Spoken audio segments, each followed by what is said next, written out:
Welcome to the Harvesting Wisdom podcast. Together we explore the vast landscapes of life, delving into the rich soil of experiences, sowing the seeds of curiosity, and harvesting the profound wisdom that each episode unfolds.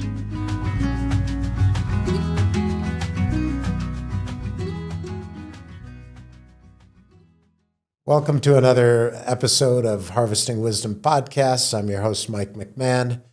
Today I have with me Jonathan Buford. Yep. I got it. It's the first day I've made it through podcasts without screwing up any names. I'm terrible with names. So I appreciate you being here today. Thank you for coming. You are the owner of Arizona Wilderness Brewing, a place that we've frequented several times. I don't know how many. Do you have just the one downtown, or do you have a couple of locations? We have three locations, Three, technically okay. four, but three restaurants. And the newest one's on McDowell on 14th Street. But the one you went to, I believe, is 2nd and Roosevelt. Because that's where the cool people go. Yep. And you seem cool. I guess that's it. But what was the other two then? Well, the original one's in Gilbert. Okay. I was in a garage in Queen Creek, and I said, I have this idea. I saw this wilderness sign and told you the story. And fast forward, I did Kickstarter. It was the second brewery, I think, alcohol maker ever to do Kickstarter. Crowdfunding was new. Wow. I'm 42, but I'm still in the millennial age group where this magic of crowdfunding, think about that. My dad still's like, you didn't do that back in the 50s, 60s, 70s. You just didn't do this. And I don't know if it's as successful now. No, I was in a window and I fit it. And so we got that, started the campaign, and I thought I was going to be Queen Creek's first brewery, but it turns out fate had it. Gilbert was the spot.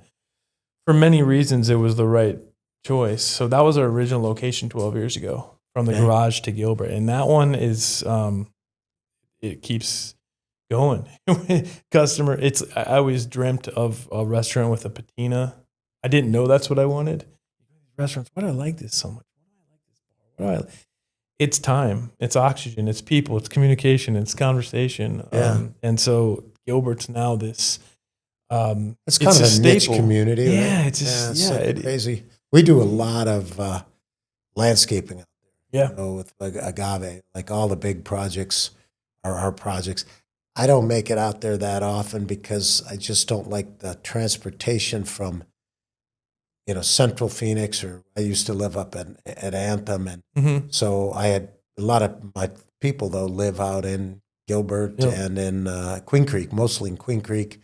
And the projects are great out there. They're beautiful. And I actually, once in a while, I've gone out there, and the party scene, like even in downtown Chandler, is actually pretty nice. Yeah, it's fun. It's what good it does food, is nice, well-made cocktails, right. Things that are more artisan, which appeals more to me than the commercial stuff. But so anyway, I was gonna ask this. So, are you an overnight success? Like, is there such a thing? There's intricacies to the story that make it apparent that no, I'm not. But there's some magic dust, fairy dust along the way. The right things, the right people, the right winds blew the sail, the right moment. And I didn't have control of those winds. So it's a success that's kind of a verb. I'm successing. I'm not really successful. I'm not full of success in any way. Right. But no, it wasn't overnight. There was an award that came our way that kind of shifted the tide. So you started because you liked beer. I started because I liked beer and wilderness. And you like wilderness. Yeah. And you liked the concept of creating, right? Of making your own, like a recipe of your own. Yeah, I really like it's taken years of therapy to figure this one out, but I like community. I like collaboration. Okay. I love collaborating with people. I like when people come together and there's energy in the room. I was desperate. So you did the landscape thing. I had a window cleaning business. So I started that in the garage, and I was desperate. I was 7 years into that going, I don't have a college education. Before this, I was a pizza delivery driver. I luckily learned how to start a window cleaning business. by luck. A lot of it has to do with, I'm a white guy in the East Valley. I'm going to be all right. I have a lot of privilege, but I felt this calling. I felt this thing, and you needed another way to get fulfilled rather than just turning a dollar. And so whatever universal energy said, watch this. But boy, it chose restaurant for me. And we've been into your restaurant. One of the things that we talked about in the waiting room is that you have a living brand. It's evolving, it's changing. So you asked the question, was it an overnight success? We're going to dive into that a little bit more. It definitely wasn't. You had a lot of hard work and dedication. But one of the things that Mike and I commented when we went in, we said, we like this place. We're not sure why. But after talking to you, there's a lot below the surface. So one of the things I want to point out, it's your T-shirt. What is on your T-shirt, and why is that so important to wilderness? So this is our watershed map, and this is what brings life to the desert. And the trope that is, we're in a dry, kind of washed out, the buzzard flying behind the saguaro landscape is it's absolutely the wrong way to look at Arizona. This is a lush, diverse, third most biodiverse state.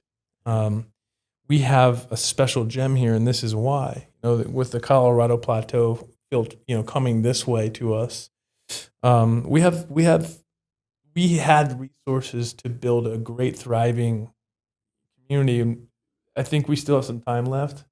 It's running out though, and so that's why this is important to show people how much water. How does that? Where is Ajo, Arizona? There, right there, right on the border, right? Yeah. So somebody came up with this great idea of building a wall, and they put it in what I think was either the number one or certainly in the top 10 most biodiverse. Organ Pipe National Monument. Yeah, right in the middle of it, cutting circulation up through it with.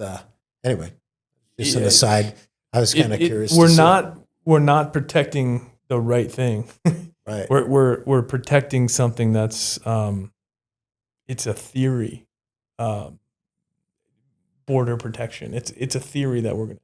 It's a political. But we know for a fact that biodiversity is life, and even a jaguar walking, it's in a mountain range in southern Arizona right now, and it's, if you might have seen in the news, having that come over. Do you realize what it took for that jaguar to get here? And that might seem minutia to some, but we are living. Everything's living and alive. You don't wall things off. You don't stop. And it's connected. Yes, it's connected. You don't stop. Connected to another. Yes, and so roots will find their way other. But that those are the kind of things I'm talking about. Even with dams, some of the dams were just city builders. That's it. That was their job. Build a big city, and look what we got. We got a big city. But we don't have city. What we could have had, and so there's time left. And I think with we're talking about. Yeah, and I apologize. I didn't introduce you, Joe. No, you've been on this so many times. Yeah, but Dr. Joe Roselle. He's talking about all these bird walks because you just talked to an ASU professor that is passionate about water, and you took over where he left off because I talked to him first. But how do some of these bird walks make it into how you run your business?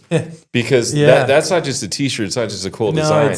How does that work its way into your restaurant? One, I have a great circular team that balances it all out.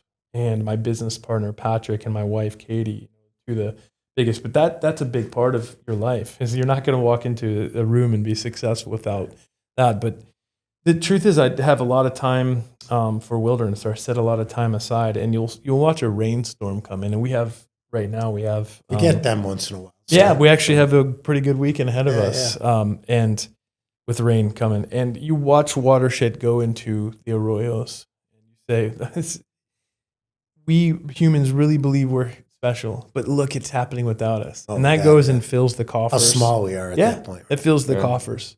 Rivers flow, and from those rivers, root systems, micro, bacteria, and the whole thing is alive. And we didn't do anything to get there. That's where wilderness grabbed me and said, you don't need to do anything. Just be along for the ride, witness this great thing. And it's you more time you spend out there, you start to really see, like, oh my gosh, I don't need to. And there's not so much wilderness left on the planet. No. We do have it in Arizona. We do have it in the Southwest, but there's been so much migration of plant material worldwide, of It's a big animals topic right now. worldwide, of humans going back and forth. We've did different, mining and agriculture, and we've put inputs into the soil, into the water that shouldn't be there. But we still have areas in Arizona that are technically wilderness. And I read lots and lots of books on conservation where they say, oh, it doesn't really exist anymore. It does. I started doing native landscape over 43 years ago, and we've done lots up in the Scottsdale area, down in Tucson, down in along those corridors there. And watching as we're doing it, we dig all the trees off of off of a subdivision, and then they do the grading. We put it all back in, and it looks like the buildings grew out of it. But watching the ecosystem there, the snakes, the Gila monster, and knowing which plants grow in which area, and which one has got a bosque of Joshua's as you're going up toward Vegas. I'm glad you brought the word bosque up, because this was a very big bosque region. Yeah, and it's connected. It's mycelium underneath that connects all the roots and everything else. So have you seen the documentary Roots So Deep? What is it? The Devil Can See Him or something like that? No, I want to watch this. Only the devil can down below or something. Well, that's a perfect segue, because I think because of your passion, you've had some great connections. We had the Kelly from Beer Saves the World. Tell us about how you were able to make those connections with some of the local farmers. He told me about an interesting regenerative farm in the Gila. only one in the state of Arizona.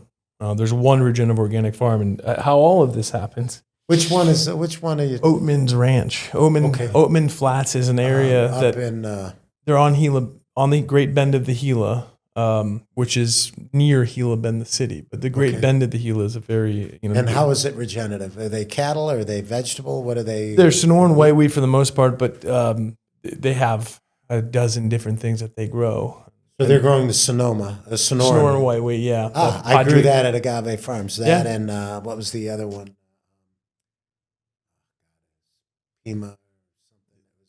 There's a corn. Another wheat. Yeah. There was another wheat beer or wheat that we used. We actually had a friend who was a home brewer, big time brewer, and I'll have to get him to come to you.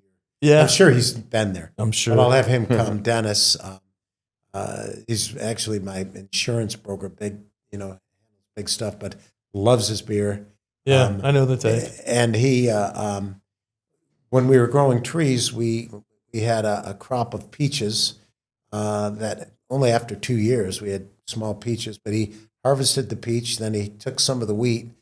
He made, and I don't normally have a fruit beer or anything, but I got to tell you, it was delicious. It was the only we had like a small barrel of Agave Farms peach beer, and it was absolutely. And I wouldn't get it and give it. I just kept it. You could have myself. taken a left turn in your career right there. Well, he's actually a sommelier, so we do have a UFE wine, but he's a sommelier. You're the beer guy. What beers do you recommend from your brewery? Can I real quick? I have to answer this because it's an important answer. So Okay. How I got connected to Kelly and farmers? Oh, absolutely. I don't know. I put myself out there. Day one, from that point forward, I did do some calling of farms. We'd call Sauceman farms who become great friends. Why were you reaching out to different farms? Well, there's a lot of reasons. Number one, Saison is a beer that came from Belgium. Saison was a farm hand beer. The water wasn't potable, so Saison would have been low, 2 to 3% ABV. It's kind of, on a hot day, it was refreshing. It mellowed everyone out. Peter Bruegel, the famous Flemish or Wallonian painter. Sorry, I called you Flemish. That's okay. He painted this famous painting of Saison drinking. So that I believe was in the 16th century. When he painted it. It's like you get to really see what Saison's meant. And so fast forward to farming here, you're like, Saison's kind of that's a transitional piece for me. Is we could be a Saison brewer. And so when Sonoran white wheat was brought to me, I didn't know about Padre Kino. I didn't know about the the Pima tribes. I didn't know about the Akimel and the Tahano Autumn. I didn't know about this stuff yet. It was just this white wheat. And I said, okay, tell me more. And he's like, well, every brewer said no because it's not, the key word here is not malted. Right. Malted, fast forward, malted is getting things ready for baking and brewing. Right. A lot of science there. But I said, great. And he's like, what? I said, Saisons have unmalted grains. They add body and texture, and it's an opaque. It's just not what you would think of a beer. And so he's like, let's try it. And so from that point forward, we just really moved into that. Let's try it. Let's work with it. And then Joe Johnson from Agritopia calls and he says, I got beets. We make a beet beer. And then I got this other farmer. And it just kept going to the point where Patagonia calls. And I told you about our first call with Patagonia, the son of the great Yvon Chouinard, who started Patagonia. His son was like, we want you in the beer community. We want to make a Kernza lager. And that's how I met Kelly, because she was making the Kernza. The Kernza documentary. When I say I don't know, with Wes Jackson. And so you're just even in rooms with you guys. It's all a river, and you just go with the flow. It's unusual how you find alignment. And you learn the secret along the way is learn to love everyone. Just learn to love everyone, because you meet brown-skinned farmers out there who are making no money and are being talked about in the news. And then you meet rich white owners, and you meet, the black community and their farming. It's all about conversation. You learn this is the diversity that we can learn from. And so you just float down that river and learn to love everyone. And it all, like the rain hitting the mountain, it fills the coffers. So yeah, that's a deep question, a deep answer for a question. But yeah, I don't know everything, but my emails are full. We want to work with you. We heard this, and it's. I honestly think with your background, you have an appeal. When that professor saw your shirt, he was drawn to you right away. Yeah. And he's going to buy your shirt, and he's going to have a drink in your bar. So he's probably the smartest person I met today, too. No offense, Steve, but he sounds like he's a. Not at all. and we wouldn't call ourselves smart. No. Well, that's why I said yes to But we are entertaining. So. That's true. We're here for the clearly good looking. There you go. Clearly. So do you have a favorite beer right now? Let's talk about our beer. Well, beer taste. Yeah, I have a story that is for another podcast, but I chose Sobriety. I can get into that another day. And that's for a different podcast. But my daughter used to ask me, Dad, what's your favorite ice cream? I don't have a favorite. What's your favorite color? I don't have a favorite. And she kept asking, and then she goes, well, why don't you have a favorite? Everybody's got a favorite. I said, no, I choose to want what I want that day. If I want chocolate ice cream or pistachio or vanilla, or if I want, some days I like blue, some days I like red. Why do I have to choose one limited thing? And so that kind of is it. Although there are tastes that I just believe like, in the great mirror of life. And so I'm gonna pose it a different way then. So you don't drink. I'm going to give you an answer because we do make NA beer. Okay, or I was going to say based on your connection, partnership. So I'm going to give you two versions here. So I needed to fill that in because I don't know what your audience age group is, but I think it's good for young in any age group to hear it's okay. I own a brewery. Yeah. I chose this life. The great mirror of life, though, is a gift, and when you look at that mirror and it says some things back. The smart ones listen, and I wasn't listening. And one day I listened, and I could tell you what happened from that day till now. 6 years ago, and it feels like yesterday. I didn't know about this thing called COVID coming. So anyways, our head brewer at the time, she says, I really would like to make you an NA beer. And we've had a beer called Arizona that has all the same principles, water-saving barley grown in Arizona. So Arizona is my go-to, and then we're creating a couple more NA beers. But the biggest surprise beer, and my favorite probably to date, is a beer called Don't Fuck It Up. And it came from a story where a employee from Brooklyn had not gone camping, didn't go upstate New York or anything, always was in the city. He goes, hey, I want to enjoy the outdoors. One of the reasons you'd want to work at Wilderness is, a lot of us are connected to the outdoors. And so he says, what do I need? I go down the list, and he leaves and he looks back and he goes, what else? I said, don't fuck it up. And what I meant really was don't make a mess of it. Don't mess it up. Don't be a dumbass. I call it the shithead community. Keep it simple. Yeah, I don't forget that. And so it just stuck with us as, wait a minute, we're all confused on what to tell Gen Z. We're all confused on how to market. Why don't you just be honest? Because they're not drinking as much alcohol.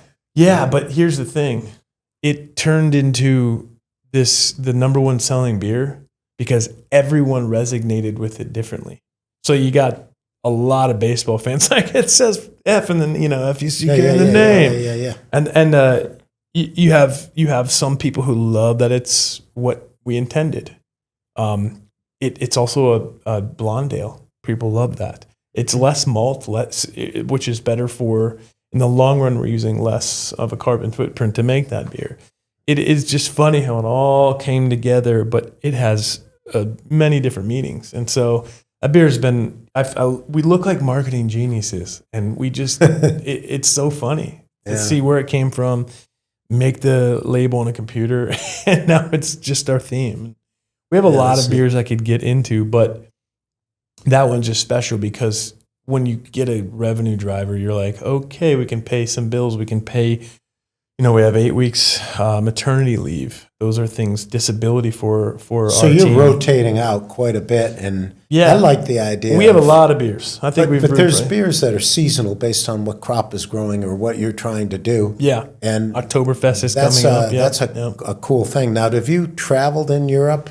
Because Europe is kind of the birthplace of a lot of beer. Kind of a lot, yeah. That's good. Yeah, and you've gone on a beer journey. That's my friend Dennis. I sure did. He goes on lots of beer journeys. He goes on beer hikes, pub crawls throughout England, that kind of thing. That's the only thing I missed, to be honest with you, is pub crawls in England. To be clear, those were some of the best moments of my life, is sitting in a pub in England, and you can just smell age. I like you can that. hear the wood in the back. I like the Pilsner or Quell unfiltered in Prague. Yeah. And it's just such a clean sit down. It's a clean beer. You go to different cities and you learn something from each one. Porters, I'm a big porter fan and a stout fan. A story in itself. Guinness you've been throughout. I like Murphy's a little better than Guinness. I could be shot for being a... Guinness... Don't go to Ireland anytime soon. Oh, Ireland is Murphy's I know, too. but aren't they more Guinness? They're than very Murphy's? similar. Yeah, probably in Dublin for sure, but I like the Murphy. He described bars or restaurants in a different way, and you're describing it, but all the things you're saying, there's a common theme. You said, I don't want to say the quote, but you talked about what the purpose of a restaurant or a bar is. Oh, and if you don't recognize that, then you're crazy. But it's everything you just said. So, what is the purpose of a restaurant or a bar? I just love community. I think that a whole group of people feeling welcome, accepting the price is a big one. You better be worth it. We have a $20 hamburger on, and not every one of them knows that it's Arizona grass-raised beef, which never touch anything but Arizona soils. Our buns are going to be made locally. A lot of times our lettuce is so I'm going to stop you there. Tell us about the controversy with Arizona beef. Can you talk about it? Yeah, we were talking about this. I did not know this. Arizona. So why it's important? Beef? Yes. Hear this. Why it's important for me to mention these things is, one, you're not going to walk in and be blasted by all of our story. You're not going to come in and be like, oh my gosh, it's place is saving the world, because the ego of a company can wear people down. We're great.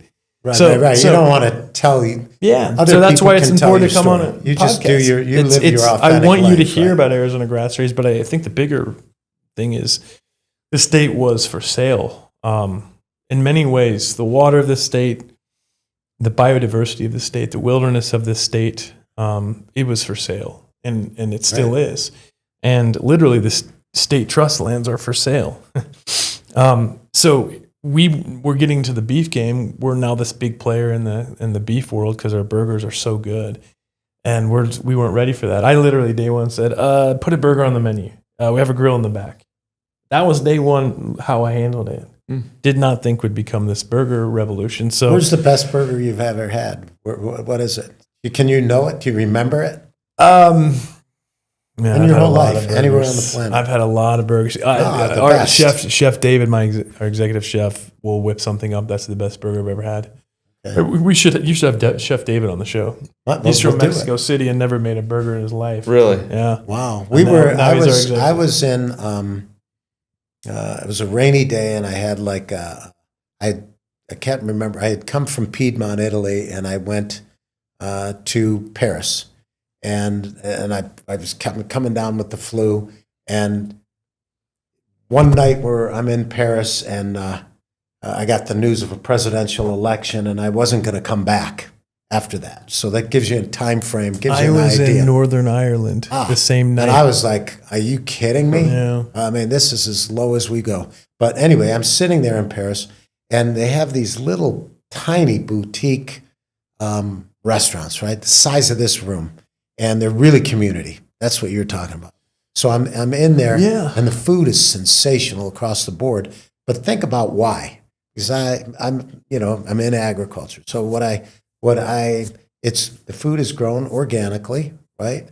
Heirloom seeds for the vegetables. You got the right acidity to grow a tomato, and so everything is fresh, literally that day, which is what vegetables need to be, really, to not lose the nutrient value. But they also do the farm-raised cattle with grass, there. And like, okay, tell me a place on the planet that does bread better. Well, you might say Italy, but I'm going to say France does bread. So put all that together into a burger. I saw one walking by, and I was like, oh my God, I'm going to be the stereotype American. I'm looking, we had already ordered. You took a selfie with it? And I look at this burger, and I was like, this is like a cartoon. This is like the best looking burger I've ever seen. So why can't we feel that in Phoenix, Arizona? We can, but we need to create more of that sense of community. But you said something that you trusted it, didn't you? And no, I trusted though that the cows and the story and it turned into, and so. Well, I knew what it was going to be, but I didn't. I was afraid to order it, and there was maybe not even 10 tables. Yeah, and we didn't. I spoke some French, but not. I was embarrassed because I go to these countries, and if I can't speak their language, I feel like an idiot. But we don't get the practice. So anyway, I'm there, and I'm looking, and the 2 tables over, they said, it's okay, just go ahead and order one. Just get one, American boy. And so I ordered it. It was the best hamburger. And think about the cheese. Okay, who does cheese better? Yeah. So think about the ingredients. This thing came out, and it was the best. And I'm like, oh, my God. Well, and so we're a 5C state. One of them is cattle. And I'm going, we're down to 1.5 Cs, but yes. I another podcast, because I just did, I believe in the 6C. And I think that the next generation should add it started with conservation. And I think we should have a C. That should replace. It turned into conversation, constellation. It just went down, collaboration. I'm like, you know what? Let Gen Z have it. The old guards got the last one, but cattle. I love it. Why can't we sit here and have a burger and think about that very moment? Well, you mentioned trust. You asked to trust it. So why? Right. What's the deal with trust in Arizona beef? Nobody knows behind the scenes that Arizona. What's a big, yes, you see the cows everywhere. They're everywhere. Stockyards, right? But the truth is, we're just a production facility. This great state of production. And so there's it back to the East in Coast. Tolleson, no, we're taking them here. We're growing them somewhere else. So we're producing them here. So you see the Arizona grown sticker, and we're getting rid of it, which is good. That's a whole, maybe Google that topic because it's a deep one. Yeah. But Arizona grown was, kind of like the water policies in Wilcox. No one was looking. Let's pump some water. Well, Arizona grown, you didn't have to grow it here. You just had to take it at a facility here. Ultimate capitalism with no one giving back to the system. So as we became a bigger beef player, we wanted to do what was right. And before we met Arizona grass-raised beef, which is that moment of like, whoa, I trust this. I want to be part of this system. We learned quickly that it's all a myth. It doesn't have to be raised here. And then if it's raised here, it's not happy beef. Sometimes it's finished here or it's raised somewhere finished else. Here is the big, how you get the sticker. In a CAFO, and more or less. Definitely. And they might do it on a ranch somewhere, but that ranch is flirting with CAFO. So Arizona grass-raised beef comes along, and we meet these wonderful people, and they buy old ranches, and they refurbish them. And they're in the Bradshaws for the most part. And Arizona grass-raised beef is bringing back old ranches that are in the national forest for the most part. So they have cattle grazing rights. And so they're eating the grasses. They're sequestering carbon back into the soil, which the ruminant animals that we've hunted out do for us. They only drink the water out of the waterways. And so, you know, as someone who leans into plant eating myself, I want to be part of good there. And so if I'm going to have a great burger, I want to know that it's great from top to bottom. And that's what makes us different. That's the trust. I want you to have that moment where you go, I want that. Yeah. And it's interesting because when I had Agave Farms, which I don't know, it's been closed now for 5 years or so, we did, I got, and similar to your concept, right? You start a business because you have a passion for doing something. Then you realize, oh, damn, I got a business. Now I got to be a business guy. How do I attract employees? How do I fill out tax forms? And how do I do all these different things? And at Agave Farms, you and I were talking about it. Everybody wanted to work there because it was a beautiful site in the center of Phoenix. It was gorgeous. I had a beautiful rose garden, and we were growing food for people from all over the planet who wanted to grow stuff from where they, and so it was a great thing. We had big parties and everything else. People wanted to get jobs there, but what they didn't want to do was the actual work, because farming, especially in urban farming like that, it's 80% weeding, and it's hot outside. And I'd hire them, and I'd be like, well, how do you think things grow? How do you think, we have to? So they would generally work there for a while, but then the weeding work was too hard or whatever. I was thinking from a brewery standpoint, you get started, then you realize, oh, no, I'm a business too. I'm not just, it's not just about all my dreams and all the passion. It's now I got to run a business, and because it has to be sustainable. Then when you hire employees, tell me if I'm wrong here, but the number one thing in a brewery or in any kind of distillery or fermentation area is cleaning, right? So your people have to go in and clean those tanks of where you're growing. Yeah. And if you don't, the first time it comes as a shock, right? You destroy an entire batch. You're like, oh my God, that actually can happen. Second, third time around you do it, you're like, I'm making the same mistake over and over. This isn't acceptable. So you need protocols, you need training, you need all these different, same customer service, right? You're dealing with customers. How do you treat the customer? There's so much branding. There's so much different things that go on. Kind of take a little bit of fun away from what you're doing, but it's an essential, isn't right? the road better uphill? Isn't it? Don't you gain the most strength from doing that? And when the great mirror looks at you, one of the things it says to you is, "This is what you freaking wanted. You wanted a hard challenge. Right. You wanted to do the work." Do the work. And so, it sucks. It's surprising many days of the week. And then COVID comes and just punches you in the gut. But I'm not weak. This has made me strong, and I can. Well, we saw how non-resilient our food system was when COVID hit. Not us. When tariffs come along, we're resilient. What did you do during COVID? Well, we bunkered down with our partners, and so I could list some farms off, but the Duncan Family Farms has been around for a long time. Great group. We hunkered down with them and said, let's make this menu smaller, and let's move towards a successful, smaller version of what we do. And we had how we got to we're big believers in adaptive reuse. We just had gotten this downtown building. I'm pointing that way because it's literally over there, but 2nd Street and Roosevelt. You did design in there at all? Yeah. You did some of your own interior stuff and everything. So great. We throw some building blocks around, and it all comes together. But it's just Patrick and I, and so we're going to Europe, coming back and saying this big beer garden would be great. Little did I know we were building a giant Uber Eats center for this thing called COVID. And a year into COVID, we were allowed to have people on it, and that saved our company. Wow. And so how that shaped our company was we started hiring people that knew how to run beer gardens, and you start to say, okay, we let go of the brew team. 2 weeks later, we brought them back. We paid them those 2 weeks. We said, okay, we're going to be good to our people. We're going to hunker down.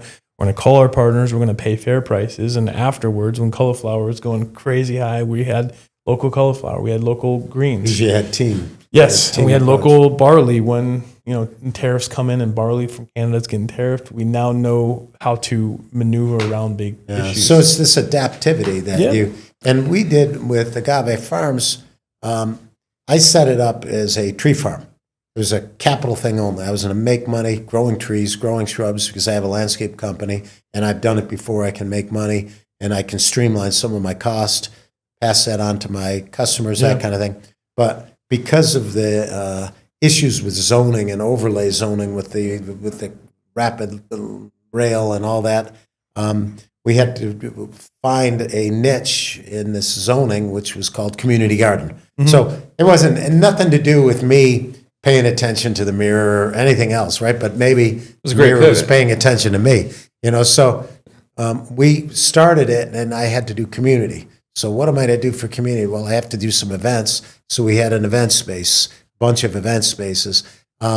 We brought people in from the community and hired them. And then the COVID happens, and I'm paying, I got to keep everything watered. I got to keep everything alive. Fortunately, we could let people come through because there was social distancing, spacing, and all that stuff. But what was interesting is we had all these nonprofits who wanted to use the space, and I said, look, use the space for free.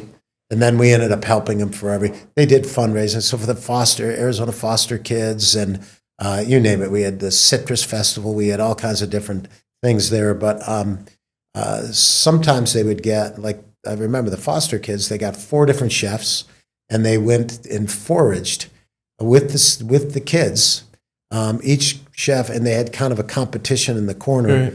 And they took the kids touching dirt. But what was really cool was we didn't even really nag or bother or ask anybody anything. We had groups like Maya Farms and different farms, and we had a group, and I'm wondering if it's the same one, that was raising bison. And it was a young couple taking over, from a previous generation, and they were growing it, I think, around the Wickenburg area. Yeah, no, that's them. That's them. Yeah. So it's a young couple that are kind of doing it, and great so people. You saw the web of connectivity that Phoenix has, and so they said the same thing. They said, "Hey, look, if you whatever you need, anytime." Yeah. And I was like, "Well, how much is it?" That's what I want fee. Phoenix to be known No for. fee. That's the secret of Phoenix. You said something I think it was important, because it mirrors, it kind of reflects to what you talked about when you're looking at sources of your food. When you described that burger, you talked about the different ingredients and what that country is known for. But when you think of foods in Arizona, you don't always see that connection. You talked about some of your beers, and you said, I selected this grain in this area, and not only was it a great ingredient for a beer, but it also helped with water savings. So talk to me about that story on how you sourced local ingredients and the impact it had on your menu. It is everything to the next generation. We must create a blueprint. And so before you could just click and buy, I'm not perfect. Amazon's probably sitting on my front porch right now from some silly thing I forgot to get. We're not perfect at Wilderness, but food systems shouldn't be click and buy. You should not get on a website and have a freezer full of things come to you. Feed the community just for money. And so as we've developed this menu and this brewing structure, what happens is the community starts to come in and see those things that we want you to see. Yeah. And the product is connected to them more than I think they realize is happening. Our fans are super fans because they're tasting something and having that moment. I just have to have my team tell that story. That story is hard to tell. What are you saying to other restaurants out there that says that sounds great, but how do I get a foothold? How do I do it? Yeah.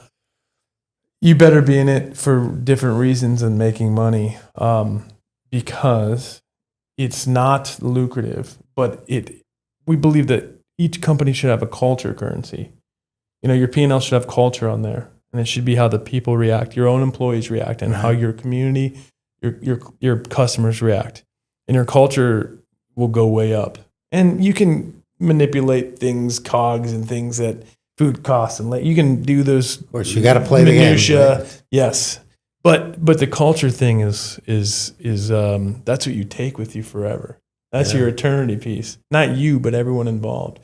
So the food's better, but that goes up, and all of a sudden you see sparkles in eyes. We have our head of marketing's on maternity, and she said to me, "I have to tell you something. I'm pregnant." this isn't the first time this happened at Wilderness. A woman being pregnant. Yeah, it happens. It happens. And she said, am I going to have a job here? And I just had this moment of, you have the next generation. Yeah, you're going to have a job here. We have maternity leave. And she said, long story short, that's not how it's been for me. And you go, this is culture. We should be a company that can take on things. We should take care of our farmers by buying their products in COVID when it's hard for them, pay the price. And we did. We paid $1.80 a pound for Sonago malt for our beer, and others were $1. Well, now it's $1, and it's vice versa because of the tariffs. So we're actually saving money. And you go, all of this care and all of this love that we put into it in collaboration with these farmers, it's worked. I have a brother-in-law that's from Bordeaux, France, and when he talks about food, he talks about it like you talk about it. Yeah. So any restaurant he takes me to, he knows it's going to be fresh, it's going to be quality, and that's how you describe your menu. So when he comes here, Arnaud, I'm taking him to your restaurant. Yes, for me. Yes, I'm taking him to your restaurant. You know, it's interesting, the Sonoran wheat, when we had it at Agave, I grew it at Agave Farms just to see what it was like to grow on a small scale, the wheat. And it grew, that first year it grew pretty well. The next year the birds found it. But, you know, we had to change techniques. But we had bees on the property, right? So we had honey. So there was a gal who worked for me who was like a baker, not by trade, but by passion. Mm-hmm. And so we made a bread, loaves of bread, phenomenal bread. Worth it to try, because what we did was we took it and we just used like a Cuisinart, or no, what's the other brand? It was a little blender to make this thing at the office. We winnowed it by hand, and then we took it and then we made the wheat with it, or the wheat powder, which was a little bit, it wasn't fine powder. Mm-hmm. It was a little bit. It had some pieces still in it, a little bit, but and then with the honey, I swear, and not because we grew this or did this, but it was one of the most fantastic. And I love breads, but only if the breads are great, because otherwise it's a waste, right? So this thing was way lower on the gluten scale. It's an ancient grain that was grown here 1,000 years ago, right? But it tasted so good, and the bread was like a meal itself. It was like almost crunchy. I'm glad you experienced that. And notice the minimal intervention you needed. Food, our systems we don't need to intervene. Raising cattle, you don't need to intervene. You need to guide and with wheat growing and things like that, we don't need mechanized everything. A lot of the best wheat is it's from smaller farms. And you look at this intervention that I think, again, with Wilderness, it's the 1963 Wilderness Act said, let's keep that land for unkempt and unmolested by mankind. And you know what? If you're creating something that's seasonal, I grew up back before we had this society, right back east, and we didn't get oranges year round. We didn't get grapes year round. Yeah. But I'll tell you what, sometimes you'd get as a gift pears in a box or something from a different place. Somebody shipped them. But you waited for that season. And man, I loved watermelon. I loved corn we make a watermelon time of the year. And what a much healthier way to live. You know Absolutely. What? We've got it now. It's going to run out. See you next year. That's how it works when you're talking local. That's the and they know it. Goodbye to you want us to connect to the local agricultural scene, right? Yeah, I want you to know that you're in a special place, and I think agriculture. The wine grapes of Bordeaux or even Southern Arizona. The reason why it's special is because you get to taste a product next to the grapes. Where in a restaurant in downtown Phoenix, you don't. So that's why I try to show the people. A lot of them. The Chef David from Mexico City comes here. 22 years later, he's now leading a kitchen for us. We have 180 employees, and a lot of them are under his. And so I can't show you all that. I'm trying to with our social media. I'm trying to. I have a book coming out with Arizona Highways. We can certainly do a podcast behind the scenes right at your facility. I think we need to do a and tasting. then we got to go to the farmers. We need to do food and we need to do beer, non-alcoholic. We love alcohol. I want sommeliers to know coming how by. you source each ingredient. Yeah, we that would be because I can taste it myself. And once that you would be learn, incredible. okay, this was the same thing. Like I am a wino, right? I go all over the world and I do wine, and I swear I can taste that minerality in a certain place. You're the palate that we're looking and for. that to me is worth the price. I don't care what it is. You seem like a guy who just wants a good beer. Yeah. And that's So I will volunteer to we sign have up both. for that, to be a co-host. You for know, that we one. have a whole facility dedicated to. We take Page Spring cellars, white wine and red wine barrels. We allow Brettanomyces to live in those barrels, Lactobacillus to live in those barrels. We have a whole sour facility, so we can walk you through that. And then you'll go again. You can tell people the local thing all you want, but if the product's not dope, it's not badass, it's not the best tasting thing, right. then what are you doing? Yeah, and yeah, so yeah. you'll taste some of these things and There's go, got to be a was- reason for This it. was from, when you say foraged blackberries, yeah, we picked up blackberries last year. What a and difference in taste. but the palate God. that you're bringing in, I think, is what sets us apart. Is you'll say, yeah, this saved water, but it's also, whoa, the thing. Well, that you you've go to created places that is- are only unique to that part of the world, and I don't want to see them grown like a white truffle in Alba, Italy. Is an October, November thing. If it gets cold in December, done. Yeah. And you're not going to get it early. Mhm. So when you go there and you have a Nebbiolo grape, like a Barolo, and you pick the year, like a 2010 or a Barbaresco, a 2011, and you pick that year because you knew it was the right year, not the best year necessarily for truffle. Usually truffle and grapes don't have the same year, but now You sound you're like you've lived a taking good life. you're knowing taking shaved That's why white when truffle. he wants to travel, I'm like, yes, I'll go with you. 'cause Yeah, you take a knows shaved Is white it going to truffle be a good truffle on a year or not? crudo, Yeah. on a beef or a lamb that was organically fed, and they put that, and then they shave that on top, and they put an egg sunny side up, and then they serve it with the Nebbiolo. It's a simple thing, but Okay, it so is. let's get it it is together. like amazing. I got right? a crazy idea. We want to do a live studio audience at your restaurant. That's easy. because Yeah. you talked about maybe drawing a crowd. Let's do it live. Let's do a Yeah. tasting I want to go to podcast. some of the farms Yeah, that are particularly special. Yep. yeah, Especially the ones who I kind of still owe yeah. from 10 years ago. So it was Arizona Grasslands. Is that what the name of the beef? Arizona Grass Raised Beef Company. Grasslands. Yeah. I'm pretty sure it's a young couple, right? That kind of are. The Bison Company. I don't remember the name Bison, of their yeah. company. No, the Bison Company has been around since we started, but they were just getting going. Yeah. But yeah, there's a lot of those little. We should Yeah, we yeah. should do the tour, but we need to do a live studio Do a live- audience at the bring- Wilderness. And we'll set a having them- stage up, we'll make it right. But what we'll do is we'll bring out dishes that we can talk about. Yeah. groups that have a Beers we social, can talk about where that came a from. social conscience. I want the wino to be surprised by our what we call mixed. But you know culture what? Fermentation. But we should- I want we you to should- say what are you doing? We with should this? have the audience taste too with us. I think that would be Absolutely. great. I would be a great live studio at Wilderness. How cool would that be? That sounds Are fun. you in? Marie can finally get out of here. Are you in? Yeah, of course I'm. We All got right, Marie got it. in here. She sleeps at night here. Yeah. Do you really? All right. So, Jonathan, I appreciate you coming today. I had a lot of fun. There's a lot more that we want to Yeah, we got to talk with about you. the book project too. Which book do you have? I've got it- 5 different books that I've been working on since before Nice. COVID. I hate it. The I great hate COVID whatever. mirror said you should go write a book about the man, wilderness, it's and so so I went difficult. out.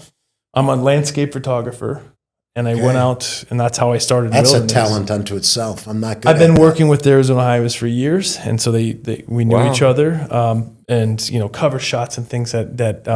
But this one was special. I want to do all 90 wilderness areas, and I said I don't know if Highways will pay attention or I have to self-publish.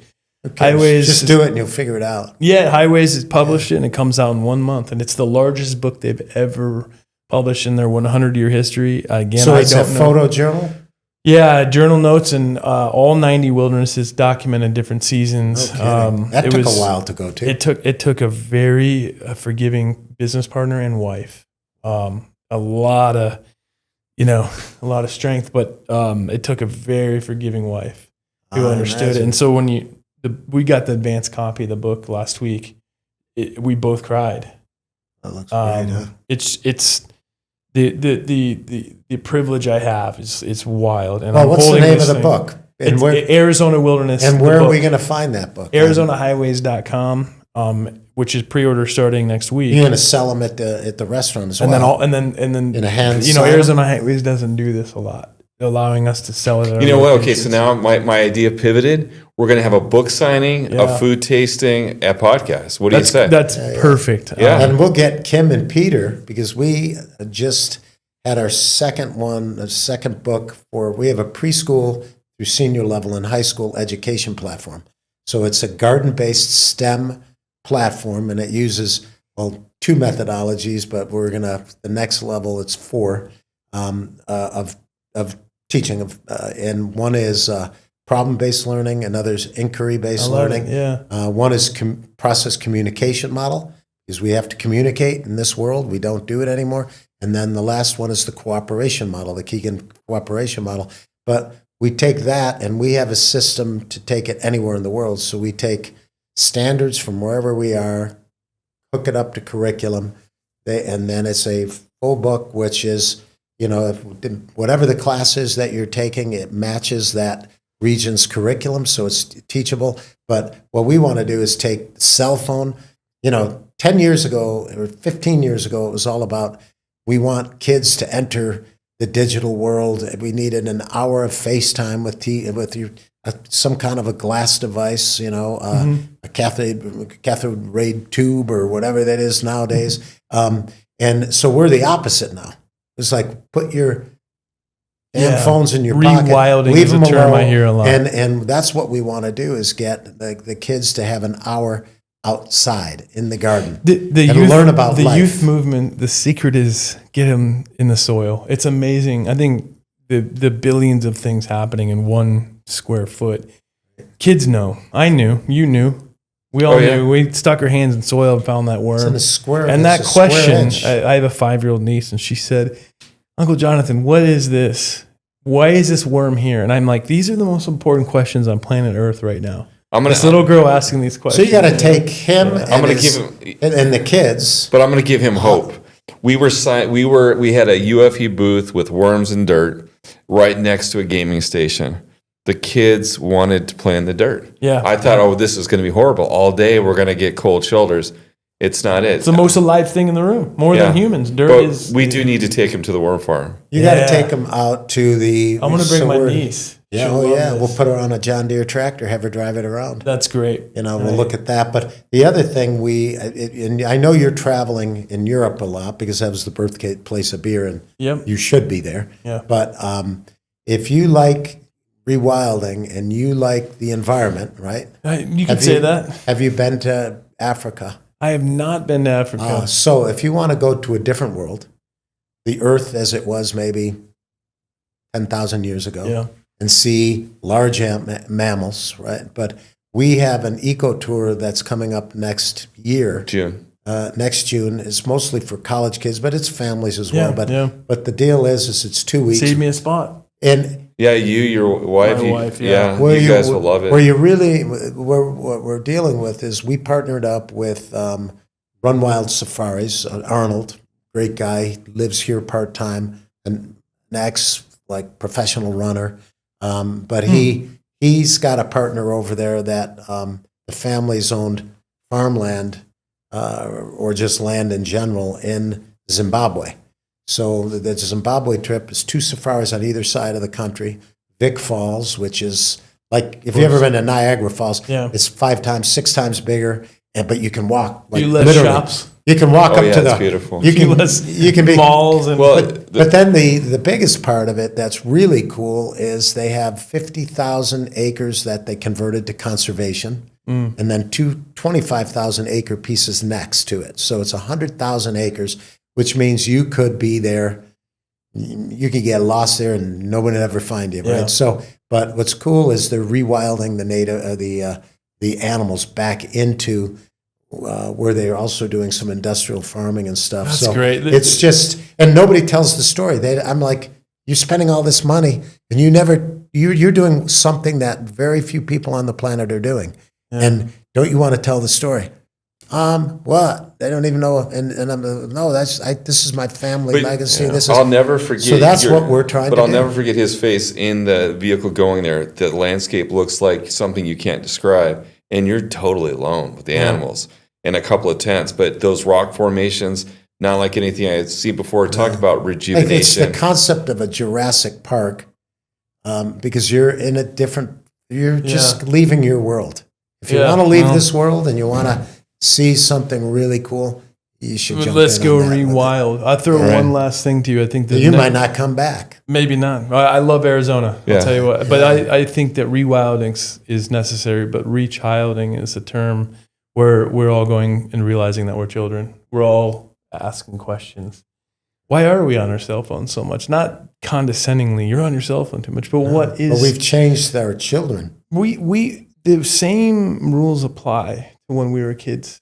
What is it that makes us think that we're more adult? And rechilding is walking on the soil with no shoes and touching a tree and saying, what is bark? Remind me again and all of a sudden this world opens up and you'll find yourself in this state of euphoria like a child. And we faked it the whole time. We're not really. We just partnered with Hawassi, which is a group out of Tennessee, and they basically just gave us a boatload of equipment to go into schools and small a compost extractor for vermicompost. They've given, and they have a lab which allows us to now show kids with these microscopes in one handful of our vermicompost. Handful like this, there's over 2 billion microorganisms. Right. And we can open it up on the microscope and show them this one does this and this one does that. Yeah. And this is really what life is. This is the building block of it. And you're connecting in a way with the child like the soil is, right? You're creating your mycelium network and the kid's going to remember that. And we wonder. And this is what we cut that off and they connect with nothing. And there's no connection now. 80% of us live in an urban environment. So we want that urban environment now to be, we want to show urban farming and we want to show and connect them with what's out there. So, all right, it looks like we're going to do a part 2 and part 3. I think this was part 2. Maybe but I'm thrilled. Marie is trying to pull the We're going to do a live tasting at the restaurant with an audience. So we're going to do the book signing. So this is great. It's exciting. We'll be back after we're going to Central Asia in a couple of weeks for better part of a month. Yeah. Should be fun. So when we get back from that, we'll reconnect. Maybe I'm skinnier from all the running from cheetahs. I would love that. I would love that. Well, now we've got our partner going down with us to Africa. I'm excited. It should be fun. Easy enough. Yeah. All right. Well, thanks again, Jonathan. That was a pleasure. Buford. Yeah. Arizona Wilderness Brewing. Yeah. Yeah, and 4 locations. So if you like this episode, please like us and also subscribe and definitely go and have some amazing food. Do we say smash the like button anymore? Is that well, you can say it. Smash the like button. Smash that like button. Follow us. These are interesting guys. Yeah. And they like you along for the journey. And then come eat and drink afterwards. Yeah. There you go. All right. That's not something...